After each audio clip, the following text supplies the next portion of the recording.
All right, all right. How y'all doing? Mic check, mic check. Can you hear me? Can I Yep. hear you? You can hear me? I can Mic hear check one, you. two, three. I hear you. You sound good, sound good. Let All me right. listen to the playback here real quick. All right, yeah, we're sounding good. Okay. Knock that off. All right. So, how you doing, everybody? I'm your boy Brogi Naric, YouTube extraordinaire. We're here to talk about Moon Knight. Yep. Giving a review of the Moon Knight show. I got my boy Critical with me. What's the word, everyone? What's going on? Yes, yes. We're back again with another review. We're going to be talking about the Disney Plus series Moon Knight. We waited a week because, the multiverse of madness was dominating everything. So I didn't have the time. So just spaced it out. We can talk about it, let it digest, and come up with some full thoughts on this series, which I think a lot of people really enjoyed. And, I think I think it's okay. I kind of went into this expecting one thing. I got a different thing, and what I got was not what I had hoped it would have been. Overall, I would say for the show, but I didn't completely hate it. But it was getting close to like. Did you ever watch the Book of Boba Fett?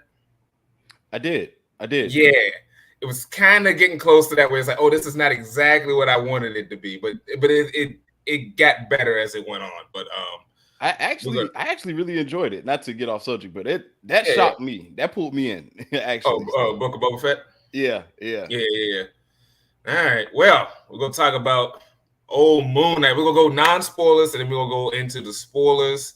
So overall, I would say non-spoilery. Like I said, enjoyed it. I thought this show was carried mostly by the acting, especially the two leads of Oscar Isaac and Ethan Hawke. I think their acting carried this show far more than what the actual material did. I thought they helped elevate this a lot better than what we actually, like the story and some of the effects and overall. I thought their performances really carried the show overall. But then there's some minor story things that I didn't like. A lot of the humor I didn't care for. I didn't care for the Stephen Grant character. I just no. By the second episode, I was like, I'm done with this performance and this character. But like I said, as it went on, they explained it a little more. I got it. Still didn't like the character, but I got the reason behind the character. How it fits into the MCU is going to be interesting because this is, as far as we know, it's a standalone show. They haven't said it's coming back for a second season. We don't know if there's a movie happening, which I thought there might have been a movie announcement after it came out, but we haven't heard anything just yet. But and thinking of it with the other shows, it's not my favorite, but it's not my most hated, and we can rank them later. But what are some of your non-spoilery thoughts on Moon Knight, Mr. Critical? Okay, going into it, like going into it, I wasn't a big fan in the comic books at all. Right. I didn't dislike it. I just didn't read it. I remember seeing the pictures and posters, so I was interested to see. But then again, I don't know. It was that whole Egypt thing, and I knew it was a white character in Egypt, and I didn't know, so I couldn't really. Yeah. I just knew about that aspect of it, but going into it, I was impressed. I really like the character of Steven. Like that's what pulled me in. Once I saw Steven and the things that were happening in the series, I was like, I'm in. Now, with some things that I didn't really respond well to, there was a couple of action scenes I wasn't really too much of a fan of. But other than that, man, I enjoyed it. It was cool. I would say it wasn't up there totally with the acting. It was up there. I think this was the best acting series I can think of. But as for story, I thought it was just cool. Okay, yeah, I can see that. I was like I said, I'm not the biggest. I'm not gonna claim I'm like a big Moon Knight fan. I'm like with most people, I've seen the design and it's a really cool design, but I've never like actually read most of the books. But I know certain things about the character, and with the MCU, they'll take certain characters and they'll switch it around. So like in the comics, Stephen Grant is essentially like a Bruce Wayne character. Moon Knight has his different personas. Stephen Grant is Bruce Wayne. Jake Lockley is like like his informant who's like a cab driver, and then Mark Spector is the mercenary. And in this one, Stephen Grant is like this bumbling British goofy guy who also knows a lot about Egyptian history, and then we find out about the other persona who's just a straight up like hitman killer guy. Different, like different, but I didn't need the Stephen Grant to be so bumbling, and I wanted to focus once I saw what they were going to do with him when he got the powers and the different suit and all of that. I was like, all right, but he was still annoying. Like I still don't see why your purpose is here. But as it went on, the Egyptian knowledge came in more, and then of course the reveal of why he exists, I thought was really good example.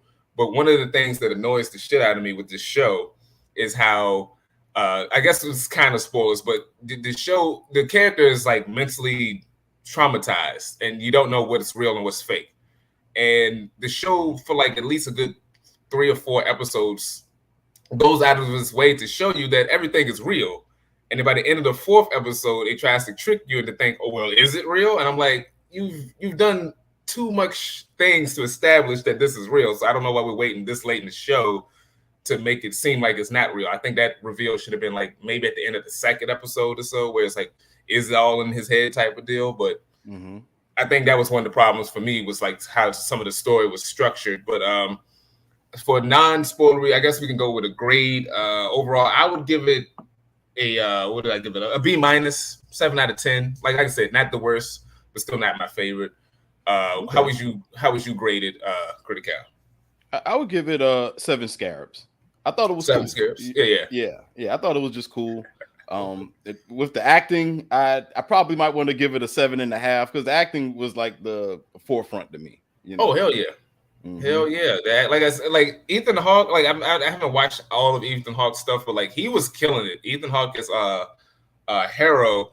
I was a little afraid when they was giving his backstory, and I guess we can kind of go into spoilers now, where he's like he was a former Moon Knight, and now he's turning bad. And I was like, oh, this is kind of like phase 1, where the villain is just the hero but evil, and I'm like, oh, is he gonna have like a black Moon Knight suit by the end of this, and they're just gonna fight each other in the same suit type shit? But I'm glad they avoided that, and they went. He reminded me a little bit more of Obadiah Stane, in the Jeff Bridges in the first Iron Man, where it's like he's the start of that formula, but he actually had a lot more depth to him, and I enjoyed all of that. And of course, when he's the psychologist in the asylum, that stuff was fun too. Where he's conversating with Mark and Steven and kind of being like, you're crazy, but trying to say it in a nice way.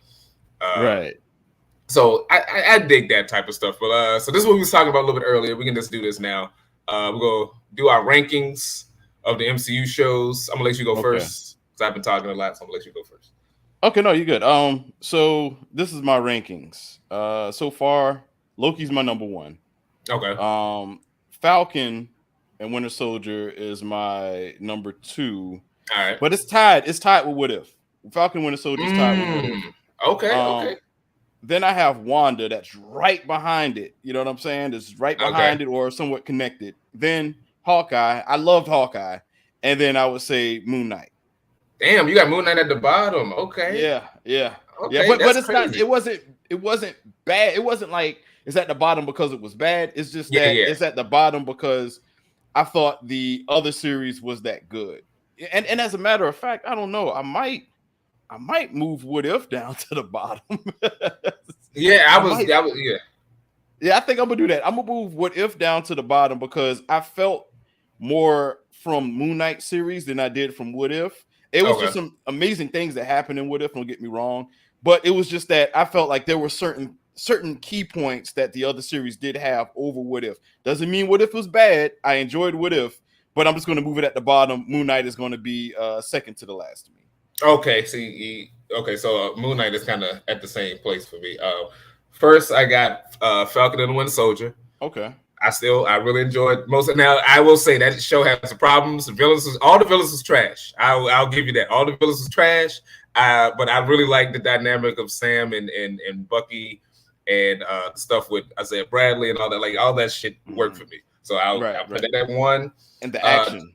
And most of the action. 2, I got WandaVision. Because just the excitement of watching the show, even though the finale was a little rough, and I pushed it back up at second after seeing some of the stuff that happened with Doctor Strange Multiverse of Madness. So I'll push that back up to 2. 3, yeah. 3, I have What If, because I really enjoyed some of the stories in that, and I like the finale with the Guardians of the Multiverse and all of that stuff. I got Loki at 4. Loki's really good. But I had issues with Loki. I had issues with Loki because there was certain character things that didn't make sense. There was shit they was establishing in the show that didn't make sense. But that finale was really cool, and the splintering of the multiverse and all of that was really dope. Number 5, I got Moon Knight, and it's only at 5 because, like I said, the acting of Oscar Isaacs and Ethan Hawke was really good. And then I got Hawkeye at the bottom because even though I enjoyed the characters and the banter between the 2 Hawkeyes and all of that, it was still kind of forgettable compared to some of the stuff that happened in Moon Knight. So Moon Knight just barely edges it out. But if Moon Knight didn't have as nice of a finale and that post-credit scene, that really elevated Moon Knight for me as well. So okay. That's my reasonings for the rankings. But it's gonna get tougher because we got friggin' Miss Marvel's coming out in I think June, sometime in June. Okay. Then She-Hulk too. Yeah, She-Hulk, and then I think those are the only ones coming out for the rest of the year. I might be wrong, but then they got other shit that they're working on. So these Disney Plus shows is gonna get out of hand, almost like the damn movies, where it's gonna be 50 shows and 100 movies and shit. It's gonna get crazy. But so yeah, that's the. Yeah, go ahead. I'm sorry. I did come across some rumors, man, about Moon Knight. I did hear it was standalone. I did hear it wasn't connected to anything, but then also I heard that Oscar Isaac wasn't going to be reprising his role. So that I guess that would fall into rumors, which was that's messed up because he did such a fantabulous job. Yeah. But I did hear that he might reprise his role and it's going to be connected to the Falcon. Now, I don't know how true that is, but there were some rumors that did come out about that. And which makes sense because Falcon is international. He's an international hero. Yeah, so I can see that. I think he might be more connected to because they do have Moon Knight more international in this version as opposed to just the street level guy. Because I was thinking he might pop up in either maybe not Spider-Man, but the Echo show or whatever they're gonna do with Daredevil. I could see him popping up in something like that, but who knows? Because like I said, it's standalone, but they did leave it very open-ended, which I thought was interesting. So yeah, we're going full spoilers now, and I just gotta say, Stephen Grant, get the fuck out of here. I won't feeling it. I was not feeling it. That motherfucker got to go. What episode was that? Episode 5. The end of episode 5. Episode 5 is the best episode. That's when he's dead and he's thinking of the asylum and they're going through his past. Right. And you see the whole thing about his brother. Dope. Yeah, that was dope. And then you find out that Steven was created as a way for Mark to block out the trauma from his mom abusing him because he ultimately led to the death of his little brother. That stuff was powerful. That was interesting. And this is one of my problems with the story. So at this point, he's dead. The world needs to be saved. They got this, they're on their way to the afterlife. Your hearts are imbalanced. You got to come together and form a balance. I'm thinking the balance is Jake because, he's got the 3 personalities. He's got Mark, Steven, and Jake. I'm thinking the balance is unlocking Jake. But apparently the balance is him making amends with Steve so they become one. And I'm like, okay. He comes one, heart balance. Steve gets knocked over the ship. Steve turns into a sand statue. Steven is done. And I'm like, okay, Steven is done. I'm fine with that because I don't give a fuck about Steven. And now he's in the afterlife. The next episode, he has to go back and then he gets the heart. The 2 hearts come back, but now it's balanced, even though it had to be unbalanced. It had to be balanced as one heart, but now the 2 hearts is okay because the story says so. So he can come back to life. And now him and Steven are working as a team. And I'm like, that didn't make no damn sense to me. I'm like, I thought we was getting rid of him and he would become one, but now we need the two because that made things okay. And I'm like, that still does that because the plot says we need them both, so now they're back. And I'm like, and the hippo gave the line like, "Oh, Osiris, you old salty," and I'm like, so if Osiris was cool with them being two people and saving the day, where was his energy in episode 3 when they had the trial and Khonshu was trying to tell him, "Hey, this motherfucker is evil, stop him," and Osiris and all the other guys sitting there like, "Nah, we ain't buying that shit." I mean, we could clearly see that he has a whole cult of people outside the place where we buried our men, but we just gonna ignore all that. We just gonna act like we don't see that. Khonshu, you crazy, and Steven, you crazy, so we just not gonna listen to you at all. That shit was stupid. I'm just well, I kind of got from that was it seemed like Khonshu has been mischievous in the past. He's always done things out of line. So I think it was one of his reputation. It's one of those reputation type things. I guess true, and like that was the thing I did like was the establishment of the gods and their avatars. I think that's a cool concept.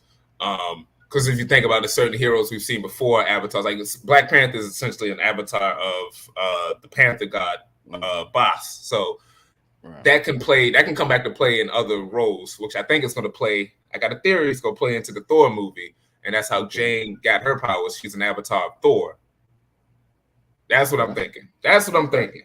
Although I'm thinking she might be either from the multiverse. I don't think she's the main Jane Foster. She might be, but I'm thinking she's a Jane Foster through the multiverse, and she's an avatar of Thor. But anyway, that concept was cool. Mm-hmm. But all the gods just hanging out and they just not listening to this guy is like, if y'all are all knowing, you would see he has a cult. It's an international cult going around killing people. How do y'all not know about this? Now they're all in one group digging at this one area that's supposed to be off limits. How the hell do y'all not know about this? Makes no goddamn sense. I would say I was going to play devil's advocate a little bit, even though I don't want to. The part was the people, he had followers, and they wanted to know if they were a part of his team or a part of the cult, and they willingly gave them their hands. And it wasn't like he just assassinated or killed them. He actually weighed the balance. It wasn't on him. That was just his power. And then they didn't make it. So yeah, but you would think though, if there's y'all supposed to be protecting shit and there's someone going around killing people with a cult with y'all powers, you would think someone would notice that. I'm just saying, like, you would think somebody would notice some shit like that. I'm just saying, you would think somebody would know. But then again, the Eternals was fucking around when Thanos was doing his thing. So, and I think this is also going to play into Thor with the whole Gore, the God Butcher. I think Gore might come back and kill some of these avatars and gods because they ain't worth a fuck. So he needs to. I wouldn't be against that. It would be dope if we can see how they operate and what their powers were before he kills them. You know what I mean? So yeah, I agree with you. I think he should do that. Avatars that we're not avatars, but gods that we're used to get killed. Yeah, that'll mean something. Also, the avatars were worthless because that's a whole bit where Harrow and his cult of people with guns just walk in and whoop all their ass. It was like 5 versus 1. Somehow Harrow whooped all of their asses. That didn't make no damn sense. Which part was this? There was an episode 6. Remember when they went into the tomb so he can free Amit, and they were supposed to be fighting him. He was supposed to be fighting them, and next thing you know, they're all like not laid out and shit. I was like, y'all are useless. Y'all are useless. Absolutely. Him and his staff. Yeah, him and the staff. Now that's a hated moment for me. Now I know you were bigging up Ethan Hawke. Now as for his acting, I have to give it to Ethan. But I felt as a villain, I didn't like him as a villain. You know what I mean? It was just like I didn't like his powers. Like I didn't care. Like I mean, of course we saw the alligator god. I don't remember her name, but Amit. Yeah. So it was kind of like And I guess I disliked him as a villain. He was like MJF almost, you know what I'm saying? Like I just dislike him, but at the same time, I did like his interactions with his 2 closest people. It was the black girl who was an agent and the white dude with the beard. When they found the tomb, like how excited they were. It wasn't like he was overbearing and trying to be, like I'm the ruler type thing. It was like he had friends, you know what I'm saying? So it was like a limit, but I wish he was a better villain. Like I can't even place him with Dr. Octopus. You know what I'm saying? Like, Okay. You know, I felt like to have Ethan Hawke, I felt like he should have been a better villain. You know, where with powers, and not just with the acting, but just with powers, where we can be like, oh man, that was a memorable villain or character. You know what I'm saying? But I get that. I can get that. I think especially in the last episode when they got more into the action with him and Moon Knight, it showed him doing a little more moves and all of that because you know he was a former Moon Knight. I was surprised we didn't get a flashback to him as a Moon Knight, but they do establish he's got skills, and I thought they did pretty cool with the powers when he started to do a little more martial arts towards the end. But you know, Ethan Hawke he was never like a super action guy anyway, so you know he gets. I guess he's kind of limited in what he's going to do fighting style. I thought it was kind of funny the thing when he had the glass in his sandals. Like that was a big deal. Like the first episode, it was kind of interesting. And then I think it was like the third or so episode where you kind of forgot about it, and then like the glass sound was like real loud. For some reason, like whenever he was walking, the glass was like extra loud for no reason. I just thought that was kind of funny. I never forgot. I was just going to ask you before you brought that up. I was going to ask you I was going to say, was it just me? But every time Ethan Hawke's character walked, did you cringe? Every time he walked, I cringed. It was in my mind the whole time. I forgot. Most of the time, I forgot about it. And then it was like, oh, yeah, that's right. He's supposed to have glass on his shoes. Like, what the fuck? That was just such a weird thing. But I enjoyed Ethan. And the other villain, I guess you can kind of say, is Khonshu. He was pretty cool. I like the design. And I thought they dragged out the deceitfulness of the character. That was the thing that was frustrating me because I know Khonshu was like a piece of shit in the comics. And so throughout most of the show, he was kind of just cranky old guy. And I'm like, I don't like what they're doing with Khonshu because he should be a little more deceitful. But it seemed like they saved all of that for like the last minute of the show where they're like, oh wait, no, Khonshu is a terrible guy. But and that plays into some of the stuff with Steven. Now the mystery with like the third personality, I thought was pretty cool how they dragged that out. And if you go back and watch the moments where Steven and Mark are blacking out and then people are dead, it's like pretty cool. And like I was annoyed that they hit all the action because a lot of people was going to just thinking it was going to be like super gritty, super hardcore. For some reason, they was like, oh, this is going to be the most brutal show since Daredevil on Netflix. I'm like, it's on Disney Plus. It's not going to be that brutal. And I was justified in the first episode when every time it got to an action sequence, it cut to him, blacking out. I'm like, oh, that's kind of lame. But it does play into the whole Jake of it all where like, who's doing what is when he blacks out and people are dead. That's Jake. Like, because Mark will fight, but he's not straight up just murdering everybody. Yeah, he's not straight up murdering everybody, which was interesting because it's like Mark is the middle, and then like Steven is the most of his good tendencies, you would say, that Mark created. And I think Jake is all of his dark tendencies, but I don't think Mark created Jake. I think Khonshu created Jake. Because you know how like Mark just snapped and made a good version of himself as a kid? Right. I don't think Mark created the Jake personality. I think Khonshu constructed Jake as a way for like when he needs someone to go and Mark is talking back to him, he's like, all right, I can't deal with this. And he makes a whole nother personality that's going to kill immediately when he needs him to. And that's how I view it, but it could go a different way. Sorry, go ahead. Yeah, this is my theory on that. I'm glad you brought that up because I felt like Jake was the third personality when Mark was at war. You know what I mean? Like I felt like I actually thought that Jake might have killed his love interest's father. That popped in my head at one time. You know what I mean? I was thinking that too, and I thought that would have been far more interesting. But I guess they didn't want to make him too irredeemable, so they was like, no, I was trying to save him, and my Bushman, who is his main bad guy in the comics, was the guy that killed those people. So, but yeah, I was thinking the same thing. Now, Bushman looked badass. Did they actually called his name out? Because I totally missed that. Yeah, it was the episode when he was doing his memories and they showed the body and him becoming Moon Knight. He had mentioned that he got kicked out of the military and he started working with his former CO as a mercenary, and they did the job in Egypt. But Bushman changed the parameters of the mission and they killed everybody as opposed to letting him go. And Mark tried to stop him, and that also let him get injured. and then they let Gotcha. Khonshu come in there and be like, "Hey, I know you about to die, but you want to kill people as a superhero?" You know, like which was a cool scene where he ultimately decides to work for Khonshu. But Right. yeah, I thought that would have been way more tragic if like he actually did kill her dad, either accidentally or just like blindly out of spite. But yeah, that would have been way more fucked up. Right. Yeah. Um, Yeah. but that leads me to I would who would you say is your favorite character or like the MVP of the show? Steve. Okay. Steve. All Yo, right. this God, is God damn it. nah, All right, nah. go. So this is why. This is why I love Steve. I mean, the introduction to Steve was pretty normal, but then understanding the character of going through certain phenomenon and nobody believing him, and his work shitting on him. He was just he always just got pushed to the back. He meets this young woman. The woman doesn't I forgot her name. What's her name? Oh, Layla? Layla.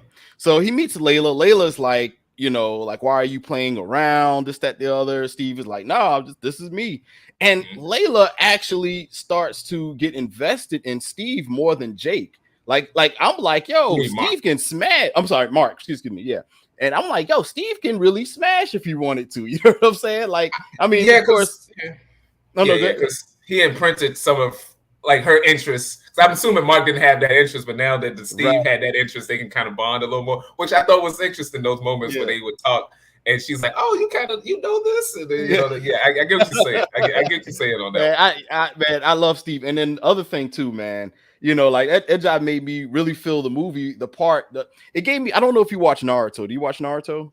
I've not gotten into Naruto. Okay, I'm aware of it. Oh, okay. It was a scene in Naruto where he had to fight himself. Spoiler alert. And one of the things was, I'm like, oh, this is going to be an awesome fight. It was like an evil version of himself, a mirror match. Right. And they get ready to fight. And the first thing Naruto does before they fight, he hugs him. That crushed me. Crushed me. And that was it. It was kind of like almost what was it's the long, I can't think of the movie where some saves the world. I can't think. Scott Pilgrim Saves the World, where he fights himself at the end. Oh yeah, at the end, yeah, and they just walk out. Yeah, exactly. Yeah. It's one of those type moments. And so, and with Steve, and it was like, it felt like they were twins. And even the part where they were in the asylum and they were talking to the hippo god, and she was like, she asked him a question. Are you related? I forgot what they asked. And one was like, no. Were they twins? And they were like, nah. Yeah, the one said no, and the other one said sort of, or yeah. I forgot. I think Steve, he admitted it. Yeah, so I felt like that was a bonding moment, and just the acting with Oscar was amazing, and just how they played off of each other. You know what I mean? It was just. I agree. That was talent right there. I'll give him that. Yeah. I do like that moment where they're in the asylum and they go into that room with all the dead bodies. Right. And Mark and Steven's like, "Wait, you killed like a cafeteria full of people? Like, dude, like what the fuck is wrong with you?" But that was also the frustrating thing with Steven, was when Steven was fighting them, trying to take over the body. Like, what was that episode? I think it was 3, but it was at the rich guy's house or whatever, and they're getting attacked, and Mark is trying to save Layla and his life, and then Steven just takes over, and then immediately gets his ass beat up. He gets stabbed multiple times, and then he's like, "Oh, my bad, Mark, you can take back over." I'm like, dude, just get the fuck out of the way. You are not needed right now. He kept popping up at the most inconvenient times, and it was frustrating to me. It was annoying. It was like a little brother.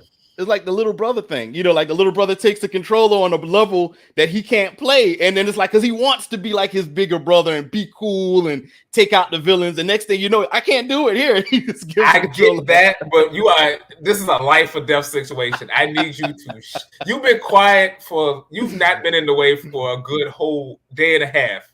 Why do you have to come in here now? Shit your ass down, Steven. Goddamn. But, yeah, but I do like what you were saying, like him struggling with like the passage of time. All of that stuff was cool. The moment when he realizes, but this is the other thing that was annoying with Steven. How did he not realize his life is not real? Because there's that moment where the mom had her funeral and Mark was outside and he was drinking, and he didn't want to go in for the funeral and all of that. And he's walking away, and he turns back into Steven, and Steven immediately hops on the phone, and he's talking to his mom, and he's like, that was weird. "Oh, I got lost again. I don't know where I'm at. Oh, they're driving on the wrong side of the street." He's in America. How the fuck does he be like, "Wait a second, I live in England and I work at a fucking museum. How did I end up in Chicago?" Because he lives in Chicago. I thought it was New York, but Chicago. How did I end up in Chicago out of nowhere? That's weird. That was weird. That? Yeah, like, him talking to his mother, then his mother wasn't on the phone. I found that to be weird too. Like, yeah, that didn't make sense to me unless Mark had like some automated voice machine or something. I don't know. That, like I'm saying, like Steven was just, some of his shit didn't make sense. And the other, I'm sorry.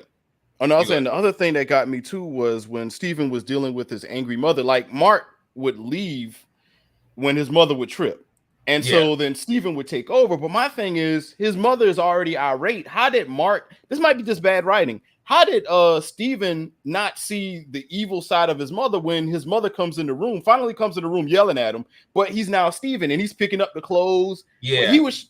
That when Mark should be there dealing with the punishment.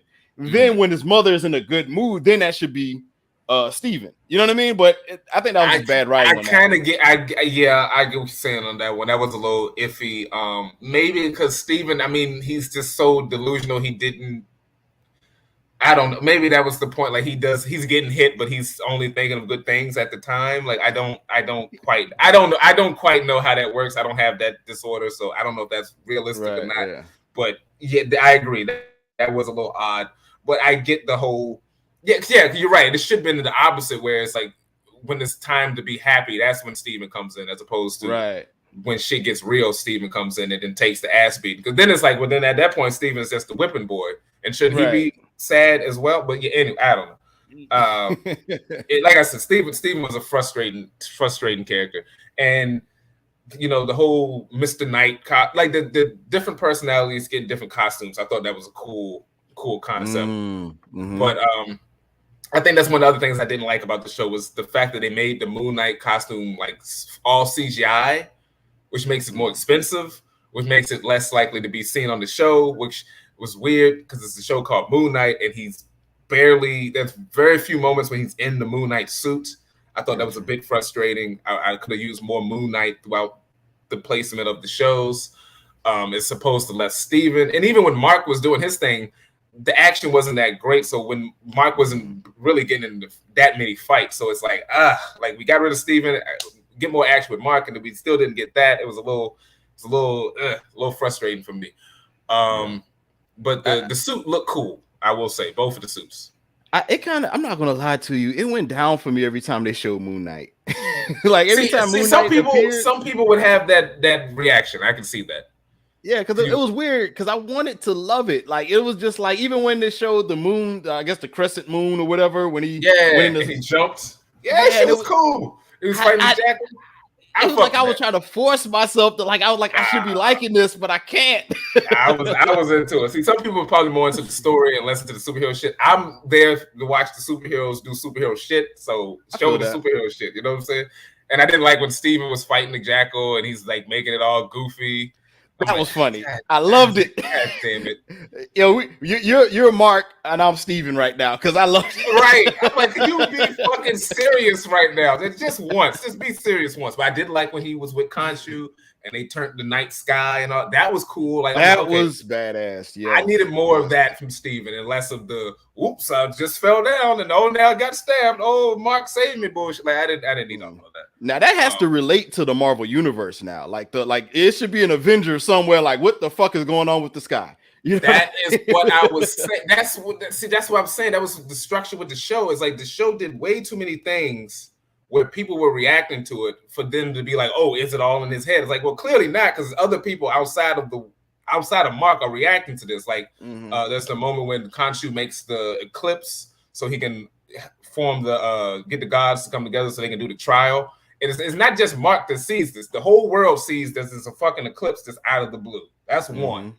Two, when Khonshu turns the night sky, and I thought it was just something that they could see, but as they showed, the whole world is seeing this. So I'm like, okay, that's another example of the world seeing things.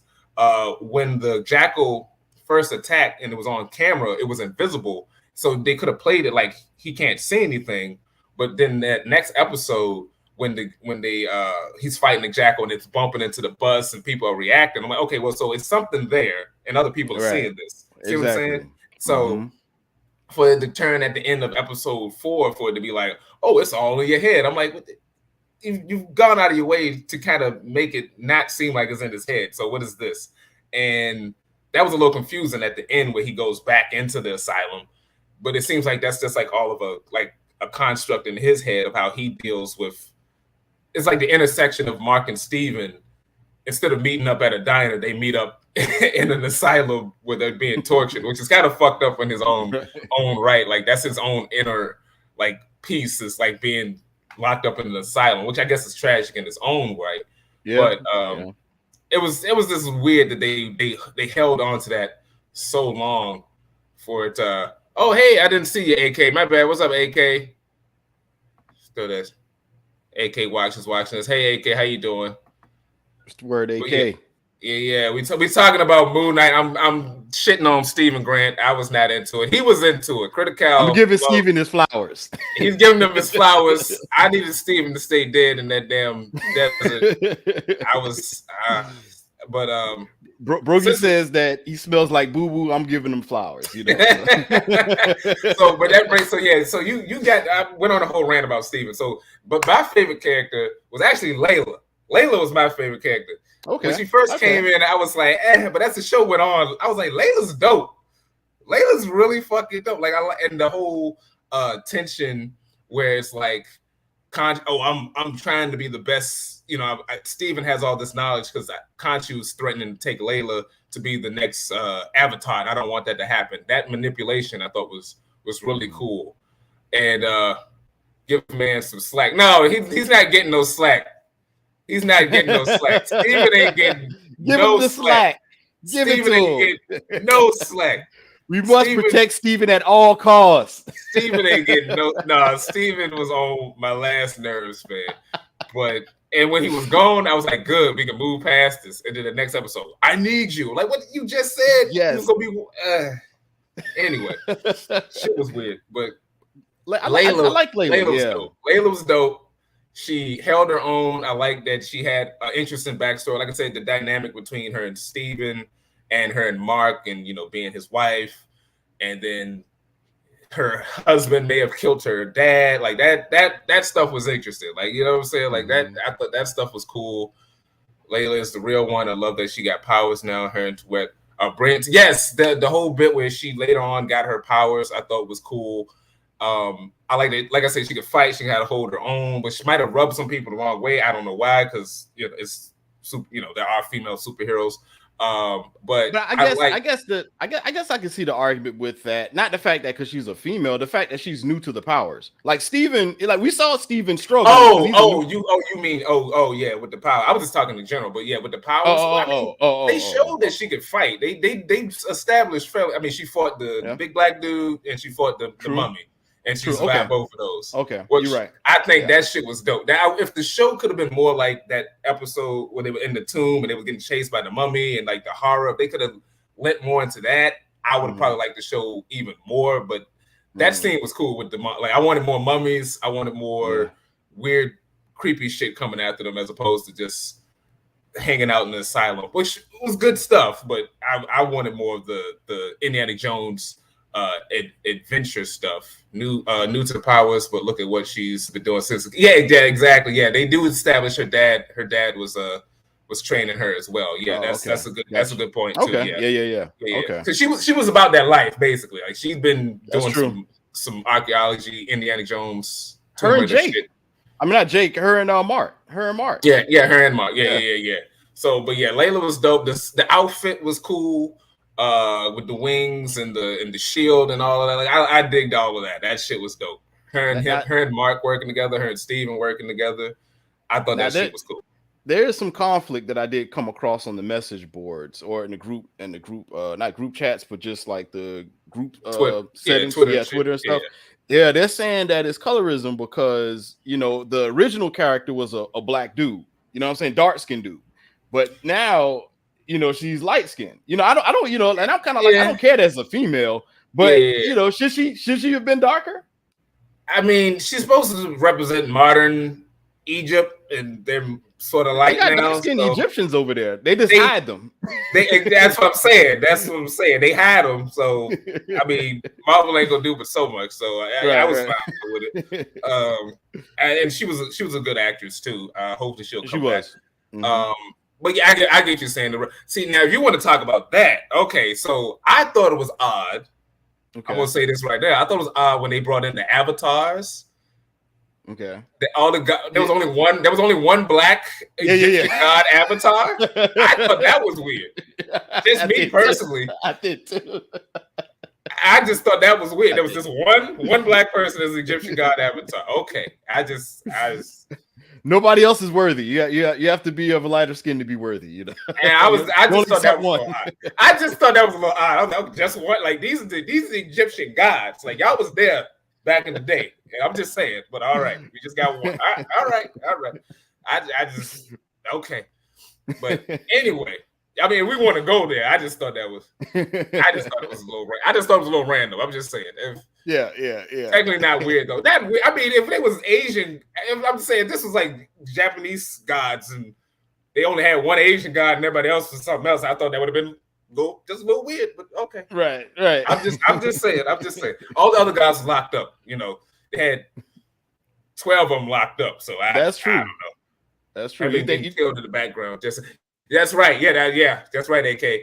A lot of them were already kind of locked up, and they was, getting rid of ones for various reasons. And I think Gore might pop up. Maybe they might connect this to Thor with Gore coming in, maybe killing some of them, killing some other guys. Who knows? But like the actual guys, not just the avatars, but whatever. So what was it talking about? Yeah, but no, Layla was cool. I dug Layla. I want to see more of both of them if they stay as a team. I don't know. Like they're like traveling the world. Maybe she's just going to stay in Egypt. Who knows? What was some of the others? But yeah, the final episode, I was not expecting Ahmet to be as dope as she was. Even though she was in one episode, I thought the design for Ahmet was really cool. And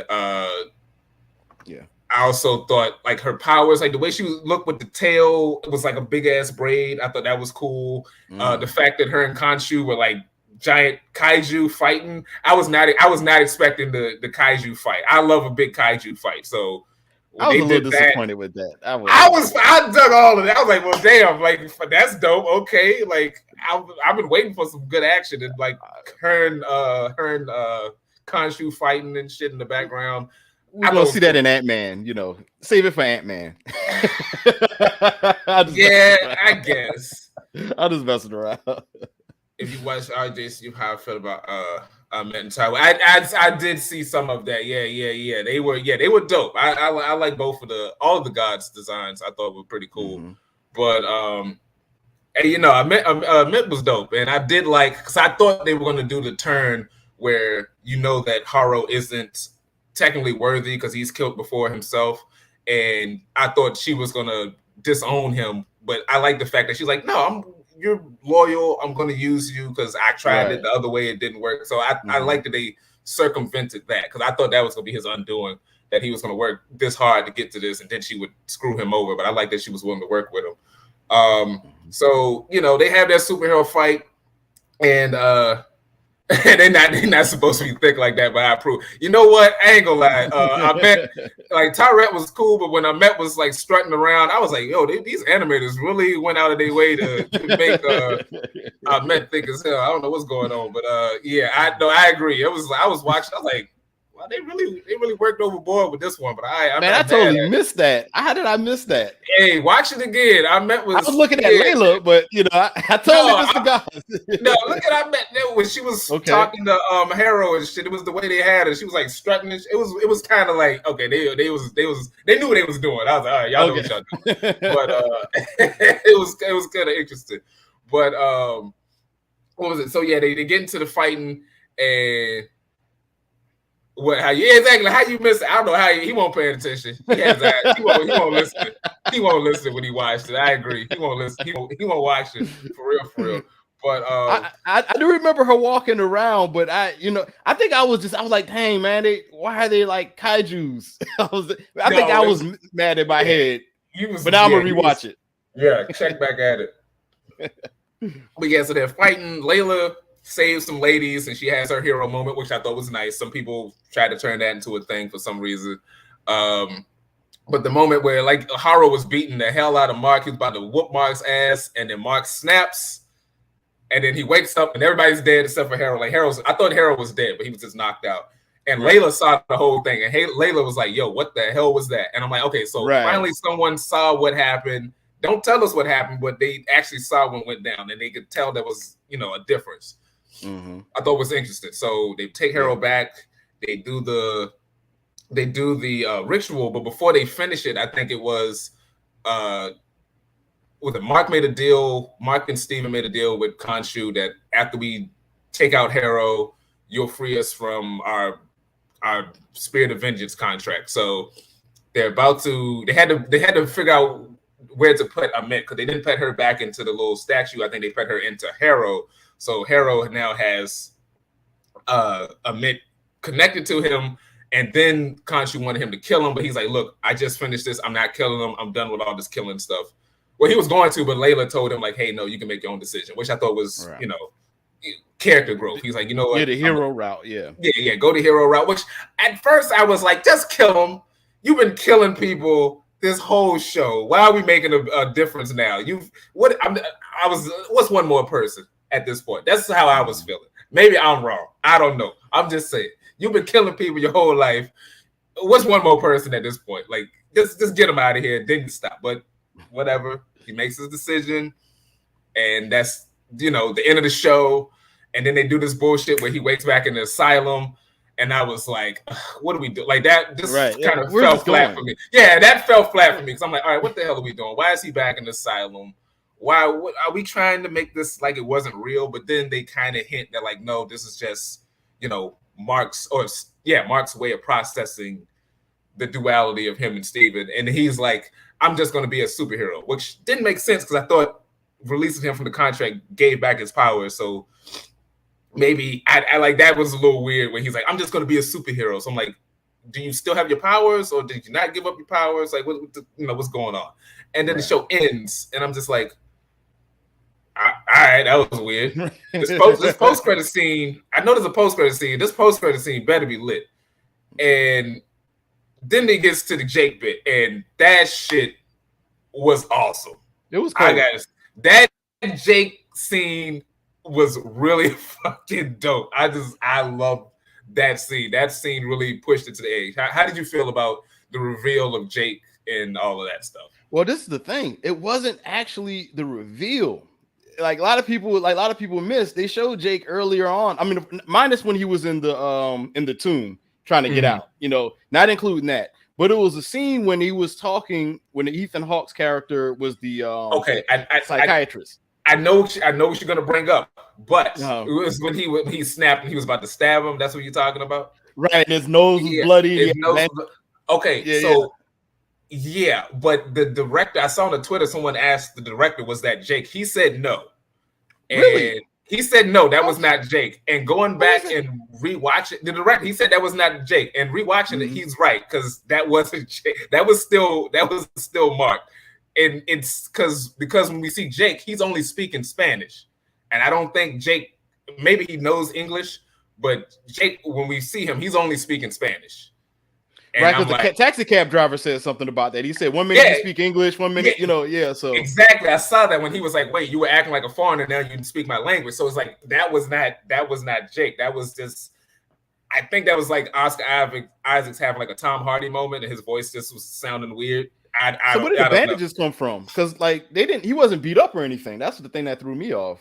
Remember, he had the bloody nose and right. He did have a bloody nose, and rewatching it, I think that was a weird edit. The accent was all wrong. The accent was wrong, but true. I agree. The accent was wrong, but we only saw Jake speaking Spanish. And I think because the scene before that, he got into a fight with the security guards and they brought him back in. And I think it was just a weird a weird editing trick where it was like he was having a conversation one moment, cut to another moment, and this is after he got into it with the security guards and his nose was broken. That's what I think what it might have been. I think I might be leaning into it, but I think it was just a weird edit where it's like, okay, now he just looks different because time has passed and he doesn't quite realize it. And I also think it's just Oscar Isaac's just because his voice did change, and I think he was just having a Tom Hardy moment where he, you know how like Tom Hardy will just be sounding weird when he just be acting weird. Like, so I think that's what that was because the director said it wasn't, and I think the director's actually right. I think it was just Mark kind of just snapped a little bit, and I think that was also because you got to remember Mark is supposed to be from Chicago, and I think that was Oscar Isaac's trying to do kind of like a crazy Chicago accent. I might be wrong on that one too, but I don't think that was Jake because we see Jake was only speaking Spanish. That's true. Directors have lied to us before. That is true. That is true. But I'm saying for what they showed us, Jake was only speaking Spanish, and he wasn't really trying to be apologetic because Jake would have just been stabbing motherfuckers. He wouldn't have been like, "Oh, Doc, I'm sorry," and try to stab. Jake just would have stabbed him. So I think it was Mark. I'm thinking it was Mark because we see that Jake is a savage. That's a good mystery. Jake walk up into a hospital and then shoot motherfuckers at the desk. They ain't got nothing to do with nothing. He just shooting people. Jake is a savage. Got a point. You crushing my dreams right now, but you got a point. I'm just saying, Jake is a straight say. Jake walked into the doctor's office. They say, "Hey, what you doing?" Bow, bow, bow, bow. They shot everybody. The only reason he didn't shoot the other lady because he might have ran out of bullets. I'm just saying. But to get back to what you were saying, he tried to stab him. That's why the orderlies hemmed him up. Like I said, I think it was that also happened too. But before that, he had gotten to it with the orderlies as well, and I think it was just a weird, quick edit. I may be wrong. I may be wrong, but I hope you are. That's a good. If you aren't wrong, that's a great observation. But I hope you are wrong. This is just things I was noticing on like my second time going back at it, and that scene happened. I was looking for it. I was like, no, he didn't. Watching the full scene, it was like, okay, wait, no, he didn't change that much. And then noticing that Jake only was speaking Spanish the whole time, like he was just in like a whole different character. He was just speaking Spanish and just real, aggressive about shit. And then I was like, maybe that wasn't Jake coming out. Or maybe it was. Like I said, we'll find out in the next season. Spent time in Mexico in the comic. See, okay, that makes sense. I was just thinking he was speaking Spanish because Oscar Isaac is like Latino, so they was just leaning into that. But that could also be that too. That could be like a real world type of deal too. But the reveal of Jake was dope with Haro back in the asylum, and somebody just wheels him out, and they take him to this stretch. What was it, like a stretch Hummer? It wasn't a stretch Hummer. It was like a stretch something or other. It wasn't necessarily a limousine, but it's all white. They throw him in there, and friggin' Khonshu is sitting in there in a suit, looking cool as hell, just chilling in a suit. Hey, where'd you get the suit from? You got it from Steve. Yeah, right. Maybe. I think it was just an easy way to pull in some of Oscar's real life origin. Also, exactly. Because old school limo from the 80s. Oh, okay. I didn't know limos looked like that in the 80s. Okay, good to know. But I think they were bringing in some of Oscar's real life. But that was the other thing that was not annoying, but I thought was odd because side note here, because Moon Knight is considered like one of the few Jewish superheroes. So I thought it was odd that they casted Oscar Isaacs, who, as far as I know, isn't Jewish, to play the character. And I thought that was weird they were going to wipe that out. But when we do see his past, it's like, oh no, he is still part of the Jewish faith and all that. So I thought that was cool that they still, in a roundabout way, worked that in there. But so Khonshu's in the back of the back of the limo, and he's like, I told you I was gonna kick your ass. And Haru was like, oh man, I'm not worried about it, or and he's like, let me introduce you to my associate, Jake Lockley. And he's like looking back like, what up, speaking whatever he's speaking, and this they shot him up like that. Lit his life up. Lit him up. Like it was like James. I like the music playing. It felt like some James Bond shit. And then like they just drive off, and you see the license plate said Spectre on it. So I don't know if that's a gag or maybe Steven is low-key rich. Like maybe Mark was saving up some funds under Steven's name. And he was channeling Pinky from Friday.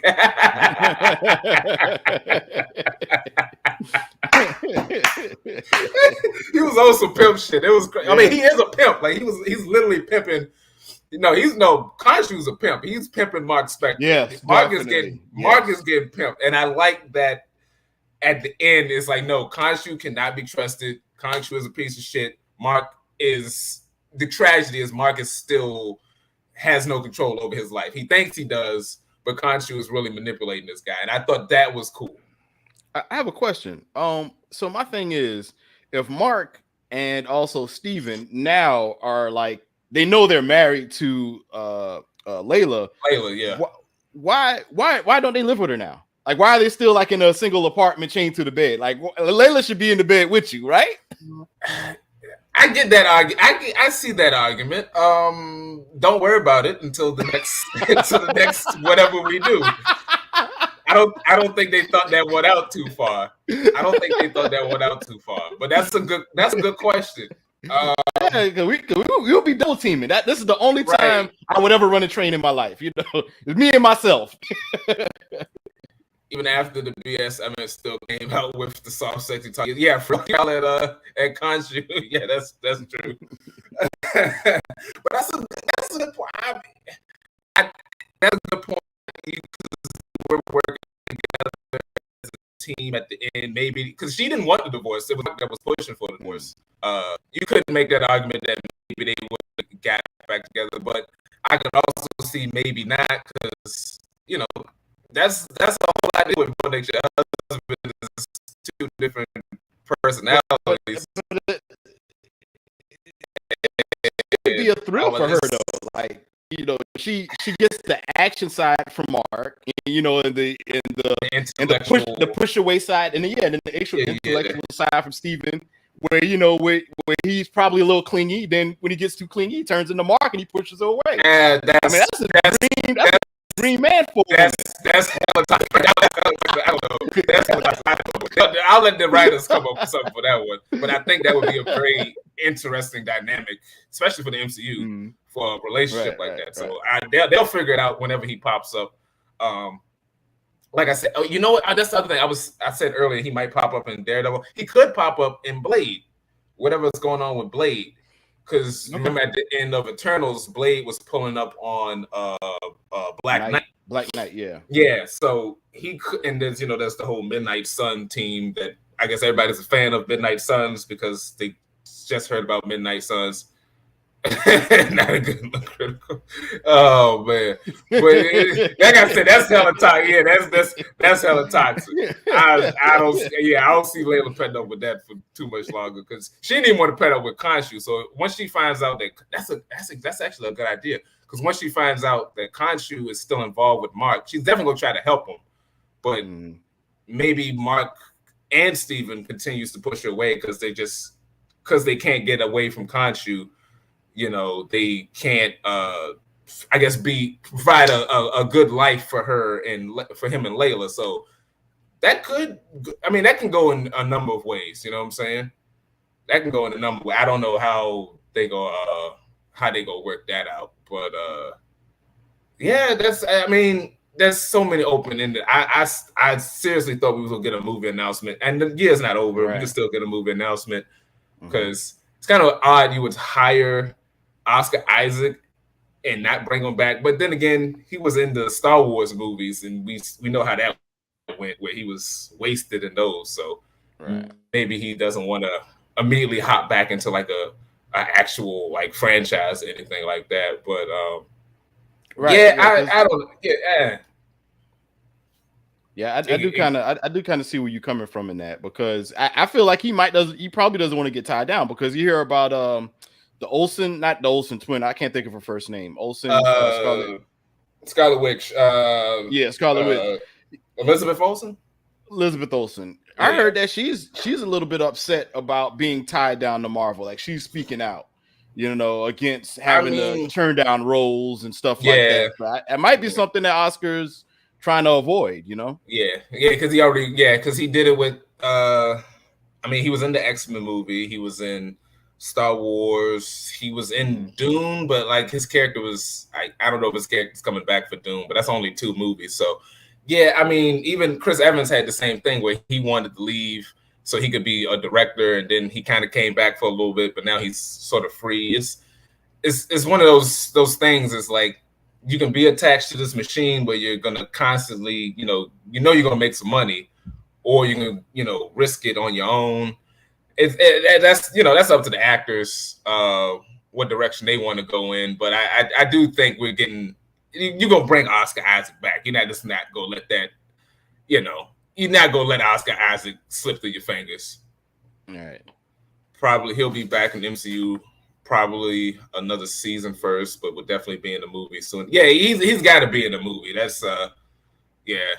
Oh, hey, what's up? I'm guessing that's RJ. What up, RJ? That's the main reason Pfizer isn't doing the 10-year contracts. Yeah, those long contracts is pretty crazy. They're not doing those long contracts anymore. But well, damn, RJ, we right, I guess, close to the end. Let me see what else we can talk about here. Shout out RJ. Yeah, what up, RJ? What the hell else is there to really talk about at this point? I'm trying to think. We don't went through most. I was shitting on Steven. If you want to defend Steven, this is a Steven haters club over here. So I'm running this show. So this is the Steven Grant haters club for me. There's no club. There's no club. Doesn't exist. I'm the president. I'm the president of that club. I was Steven. I won't film Steven. But you're like Ethan Hawke's character right now. Yeah, I am like Ethan Hawke's character. That man's insane. He need to be locked up somewhere. That don't make no sense, Steven. What are you talking about, Steven? It don't make no sense. You need to go somewhere. Sit down. Get some help. Let's jump him. Give me Jake. I'm all about that Jake life. I want more Jake. Jake was in the show for like about altogether like a minute in the whole series. I want more Jake. I'm all about Jake. Was over here. Hey, I'm not hating. You're beef with him like I got with Mike Coulter. Yeah, no. My beef is justified. Your Mike Coulter hate is something else. That Mike Coulter hate didn't make no sense to me. This is more like RJ, this is more like you hating on the kids in WandaVision. This is more like that. He didn't like the kids in WandaVision, which I didn't mind the kids in WandaVision, but in the movie, they was not good in the movie. I will say, I'll give you that one, RJ. The kids was not good in the movie, but yeah. Anyway, yeah, all they did was scream and hide behind the staircase. Yeah, and sang weird ice cream song. Anyway. I'm still not over that. That was weird. I'm still not over that. Hey. Yeah, that song in the movie. Thank you. That song was that song was hitting, man. That was weird. That was a weird moment. I mean, you got to think from our perspective, yeah, but from the eyes of Wanda that was going to walk out and start her chaos, and that song brought her back. It was like, yo, let me hear what you got to sing. I haven't heard you all singing so long, It was the content of this singing was weird, but so we was already talking about what next. I'm thinking either he's popping up in the Blade movie, or he could get his own movie, but I feel like they might not give him his own movie, and that's keeping us like a little side, like a side character. You know what I'm saying? But something in Blade, something in Daredevil. Whenever they get around to that, maybe. Question: what was the name of that corporation that was in Falcon and Winter Soldier that was supposed to get the people back in the homes? It was a corporation. Oh, it was the government program. They were in this movie. I mean, in the series. There was a poster when they were in England. Yeah, so that kind of gives you an idea of what time this series is sort of taking place at. Right. Yeah, if I was Wanda, I would have been like, never mind, y'all can stay here. Yeah, she could have went to another universe and got some kids that were doing all that weird ass singing. You know what? this is turning into spoilers for Doctor Strange too. Why didn't she just go to a multiverse where the kids didn't have a mother and just adopt them? Or go to the universe where the kids were calling for help, because that's the universe you were supposed to go to. They remember at the end of WandaVision, yeah, you're right. That was you're right. Hey, this low key turned into a spoiler review for Doctor Strange too. But you're right, because that was the end where they was like, "Mom, we need help." Yeah, why did she go help them? Maybe they needed help with ice cream. They couldn't get ice cream. Oh yeah, it could have been like a misinterpretation where it was like, oh, they dropped something and they needed help, and then it wasn't that serious. Yeah, that's I don't know. That's you know what? I enjoyed the movie. We not go down. We not go the global reparation council. That was the name of the squad. Yeah. Right.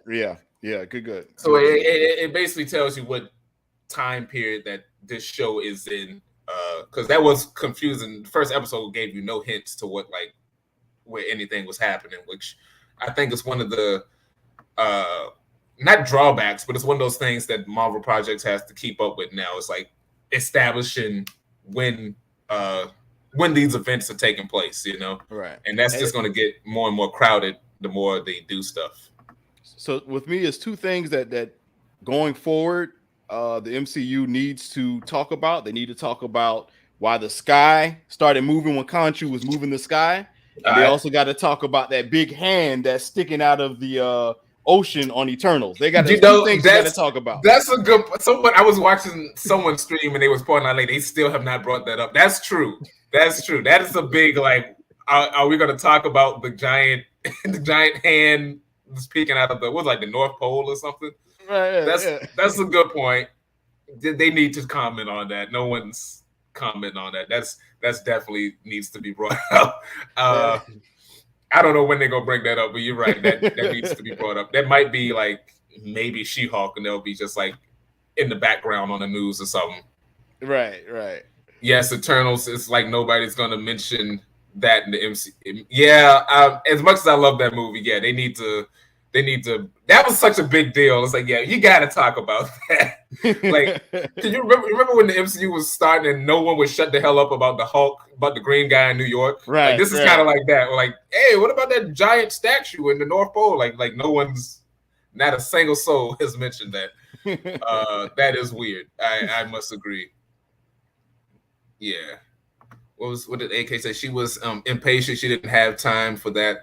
Her mind corrupt. Yeah, I get that, AK, and I agree. That's why I was one of my things I wish the movie would have focused more on was her mind being corrupted. They didn't really hammer home the mental the impact of the Darkhold on her mental ability, on her mental faculties or whatever. And I think they should have hammered that home way more than what they did in the movie to not necessarily justify, but give a reason for why she was more of a reason. Because I got it, but I think they should have hammered that home a little bit more.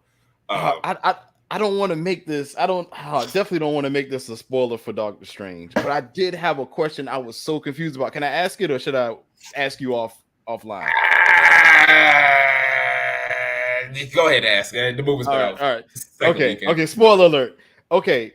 My thing was with the incursion with Doctor Strange. They said the Doctor Strange from the Illuminati universe. Yeah, he did an incursion. He did the mind walk or whatever, and started an incursion. Now, was that the incursion that the 616 Doctor Strange visited, where the dude was supposed to say things got out of hand? Was that the incursion? That was a different. Okay. Different, okay. Yeah, multiverse, different gotcha. Multiverse. But I get what you're saying though. They're kind of connected because that was the whole thing with different Doctor Stranges is gonna fuck up somewhere. That was always they're not gonna get Christine and they're gonna mess up at some point. So yeah, but no, it was just another way of showing that Strange is kind of a problem throughout the various multiverses. But see this, I would say Moon Knight kind of came and went. Moon Knight kind of got overshadowed by Doctor Strange, just like Hawkeye got overshadowed by Spider-Man. Yeah, Spider-Man No Way Home. And I was mentioning to you off air that the friggin' Miss Marvel show is coming out kind of midway into when Obi-Wan is coming out, and that's a crazy overlap there. So I don't know why really. Yeah, about time though, because that's one thing I had a problem with Disney. It's almost like you had to wait for a series to come out. Like Netflix, they'll just Mhm. drop stuff and you watch it whenever you get a chance. And this one is like you had to wait 2 weeks later, then the next series comes out, wait 2 weeks later. Yeah. So I think I kind of like it if they just drop it and I can just jump onto it, you know. That's I mean, I get that too, but yeah, I guess because it's been so strategic since from WandaVision till now that they've, you know, dropped out, it spaced it out. But then you also got to remember, you got Obi-Wan, you got Miss Marvel, and you got Thor coming out in July, and I think that's going to bump into it as well. So I guess they got to, you know, figure out a way to. There's only so many months in a year, you know what I'm saying? Right. As RJ said, Moon Knight was good though. I wish it would have dropped at another time. Yeah, I can see that. Especially if the events in Moon Knight don't affect anything in MC. Well, yeah, like I said, that goes into the whole standalone. I think they did that purposely. So if they want to bring them back, they can, and if they don't, then they can just leave it open-ended and just imagine that Moon Knight is somewhere out there murdering someone, you know. So that they just left it kind of open-ended that way. Which, if you don't have everything concrete planned out, I think that's the way to do it. Just, you know, if there's enough fan demand, they'll probably figure out a way to bring them back, or, you know, have them as a surprise so everybody can cheer in the theaters.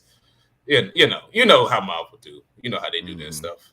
But yeah, like I said, overall, good show. It wasn't the show I thought it was going to be, and it went in a direction that was kind of but okay by the end of it. You know, if that post-credit scene with Jake wasn't there, this would have been at the bottom for me. But that post-credit scene did a lot for me to make me go, oh, okay, that was kind of cool. I'm definitely excited to see more when this, you know, whenever it comes back type of deal. You know, it was enough to hook me, just enough. And I have to say, man, you made a great point that I didn't really elaborate on, where you were saying when the avatars fought Ethan Hawke's character. It's just one of him, like you said, but they're avatars, and I'm pretty sure they had their own suits. Yeah, they had their own powers, their own suits, and they did nothing. And if he caught them off guard, that's one thing. But everybody was facing him. You know what I mean? So that was crazy. That was crazy. You have a great point on that one, man. Yeah, it was like it's 5-1. Y'all got the powers of God, unless Ahmet's just that powerful, right? But I'm pretty sure Horus and Osiris is like the Zeus and the damn somebody else of you know, like 2 top tier gods in the Egyptian mythology. Yes, yeah, the post-credit scene saved the whole season for real. Yeah, it's kind of, low key did for me, especially. Yeah. It really did, which is kind of, you know, you hate for that to be the case for something, but, you know, you hear Oscar Isaac, you hear Ethan Hawke, you're like, oh, this is going to be dope, and then you get it, and it's like, it's all right. But I know a lot of people enjoyed it, and shout out to those people, you know, God bless them. It just won't, you know, it just wasn't what I would have wanted. Another idea, well, I can say this now because we're about to wrap this up, but the idea I thought was going to happen was when Khonshu got captured, and he was like, you know, you didn't have any powers. I thought the Jake personality was going to come out, and he was going to be the one to help them out, and he was going to make his own Moon Knight suit. It was going to be like a practical suit, and he would be the one using all the weapons and fighting to get him back to save Khonshu, and we didn't do that. I thought that would have been a cool idea, but it would have, you know. And also too, I noticed in the comic book, it was a scene where Jake and not Steven, it was Jake and Mark, they were fighting each other, and it was almost like to the death. It was like it was a couple of pages excerpt I saw, and it had Jake had a knife coming at Mark. You know what I'm saying? And I think he had it where he broke Mark's arm or something like that. So from what I heard, there was in a comic, Jake had a whole secret family that Mark didn't know about. Had like a kid and like a whole separate wife and everything that Mark had no idea was happening. So yeah, those personalities, they be tripping. They got to do a season 2. They got to do a season 2. that would be pretty dope. He's got like a whole little like hacienda of just kids, and like Mark is like, yo, what the You know, I'm all for the toxicity. oh man, that would be kind of funny. I'm not gonna lie. He's just like, that would have been funny. What was this? AK says Ahmet has followers. None of the avatars do. That's the other. See, that's the thing. That's why I've said the avatars made those. There's literally a whole cult full of people killing people in the name of a god that y'all do not mess with. How do y'all just have the trial and Harold's is like, oh no, Khonshu tripping. Don't worry about me. Khonshu just tripped. Y'all know Khonshu crazy, man. Don't worry about. Don't listen to that, man. He crazy. I'm not doing anything. I'm completely innocent. Don't worry about this group of people that's outside digging in this for this hidden area that you can clearly see because you're gods. I would assume y'all would have eyes to see Egypt, but don't worry about that. Khonshu crazy. Don't worry about it. I'm cool, y'all. Just let me go. I ain't doing nothing evil. It's like that didn't make sense to me. Who do you think made the date with Dylan? They literally have just the avatars. Khonshu could only hang a little bit because of Mark and Layla. Okay, I see that. See, I didn't consider that. Maybe the more followers they have, that might also increase their powers. That's a good point. I didn't consider that. That's a possibility. I could see that as a possibility. That would make some sense right there. Who do you think made the date with Dylan? Who do you think? Who's Dylan? I don't remember who Dylan was. It seemed like there was a date that did happen. Was that the lady in the? Was that the one Steven? Was Steven supposed to go out on a date, or was that? Yeah. Was that her name, Dylan? I don't remember if that was her name or not. If that's who you're thinking about, I think it was Cam, had said it on one of RJ's streams that he thinks that Jake was the one who made that date, and I gotta agree. I think Jake might have been the one that made that date. If you're talking about the lady with the steak dinner, I agree. I think that was Steven because one of the ladies said you're a vegetarian, so why are you making a date at a steakhouse type of deal? Which I didn't catch on to that, but like right. Watching it again. Yeah, when someone pointed it out, I was like, oh, she did say that. So yeah, that might have been Jake that made the date, which would y'all was just talking about Jake and his kids. Yeah, well, that was in the comics. Jake had it was. I was watching the video. Jake had like it was in one of the comics. Jake had like a whole sad wife and he had like a whole wife and a baby, and Mark didn't know anything about it. Yeah, neither one of them made that date. Yeah, I'm thinking it was Jake because Mark wasn't focused on that, and I don't see Steven having the guts to do that. So yeah, I'm thinking it was Jake. Yeah, I was on that stream. Yeah. It was. Yeah, that's what I thought. It was. Cam had said that. I think Jake might have put that date together, and I think that's something they could have went more into, but they kind of dropped that. But I thought that was interesting. Like, yeah, you don't remember your time. You misplacing time. People setting up dates that you don't know nothing about, but they saying you did it type stuff. It was like, I don't know. And then now that I think about it, that might go back to what I was saying. Maybe it was Jake, and maybe Jake can speak English. So you know what? That director might have been bullshit. Who knows? I don't know. The director might have been bullshit. Now, did the director say this before the season finale? Yeah, this was before the finale. They was pointing it out on Twitter, and the director had responded. So yeah, maybe the director was bullshit. But I noticed looking back at it, I was like, maybe not. But yeah, but it's conjecture. It's all conjecture at this point. I'm standing on it, but but it could be wrong at the same time. I'm just saying. I just was like, oh, that is a little different. Anyway, so yeah. So Moon Knight, it was all right. They wanted to hide Jake from us, like. That's true. I mean, when you saw the sarcophagus, which was weird that they saw the sarcophagus, I could see like maybe Mark looking at the sarcophagus and just keep walking, but Steve's side and just kept walking too. Like, I ain't opening that up. Yeah, right. I just thought that was kind of random that they just left them there. It's like, nah, we not dealing with that. I don't know what that is, but we gonna keep walking. I would have opened it. I would have messed up. I would have opened it, but I would have messed the balance up though. That would have messed the balance up. What you do? That's the other thing that don't make sense about the balance thing. There's a whole third personality. So we just not counting that? He locked up. Clearly if he would have got out, I think everything would have been different. Everything would, because nobody would have been familiar with him. He would have been violent. We would have died. We would have got thrown off the boat. Oh yeah, they all just would have been fighting each other. Yeah, that's a good point. That's a good point. Yeah, I don't like I said, it's I show. It's I show. But I hope I'm the one that I'm really excited for is She-Hulk, and I hope that's good, but I'm getting a little worried. Because I don't know how the budget's going to be for the special effects and all. I mean, after seeing what they did with Moon Knight, and they could barely keep him on screen with the CGI costume, I don't know what the hell they're going to do with She-Hulk. So, but only counts stays in that formation. If she doesn't personality change, right? Is conscious. Interesting take there. Only counts if the personality is conscious. So keeping them unconscious kept them out of the equation. I can see that. What were you about to say, Critical? Oh no, I was saying She-Hulk, she stays in that transformation. She's not Incredible Hulk where she turns, normal, and then traditionally she can transform, she can control it off and on, but she tends to prefer being green because she's not ashamed of being green. She thinks she's a lot better. She's like more of her better self in the green version. But if you're working on a budget, you can get around that. You know what I'm saying? As long as She-Hulk don't look like PS3 gravity. Yeah, if it was a movie, we might be on to something. But this is a TV show, brother. And Disney got money, but they not trying to spend that much money. So I don't know. We'll She-Hulk or Ms. Marvel? Which one are you looking for? She-Hulk. She-Hulk was the one I was excited for. As soon as they announced it, I was like, yes, because I wanted to see that. I know it's going to be more of a comedy because everyone complains about the comedy. If there's any of these shows that should be a comedy, it's She-Hulk.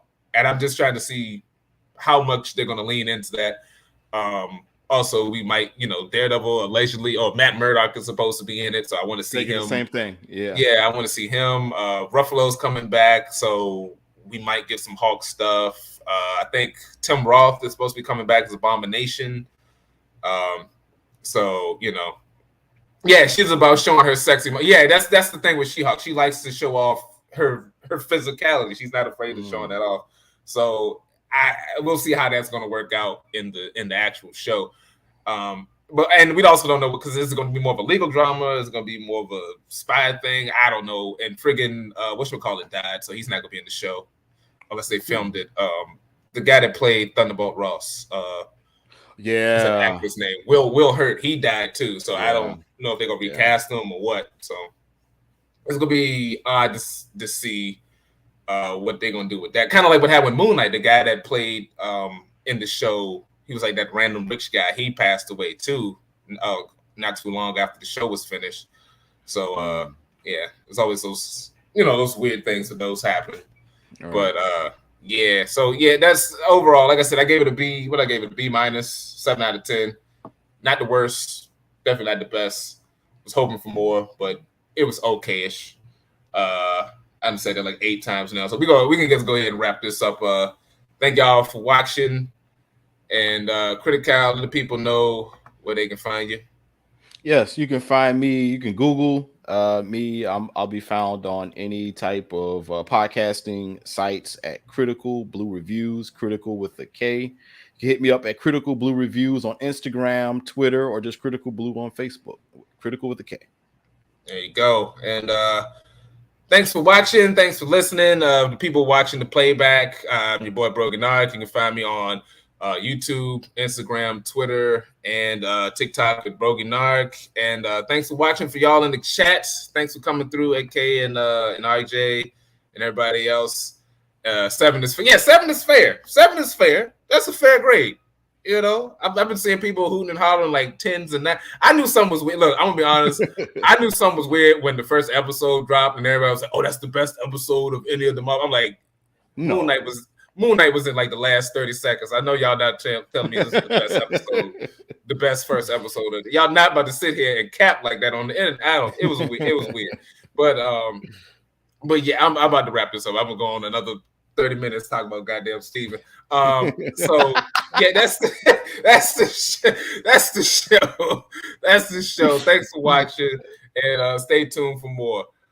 Good talk, James Kick Challenge. Yeah, see you, AK. Thanks for coming through, AK. Thank you. And we'll stay tuned for more videos. Peace. One.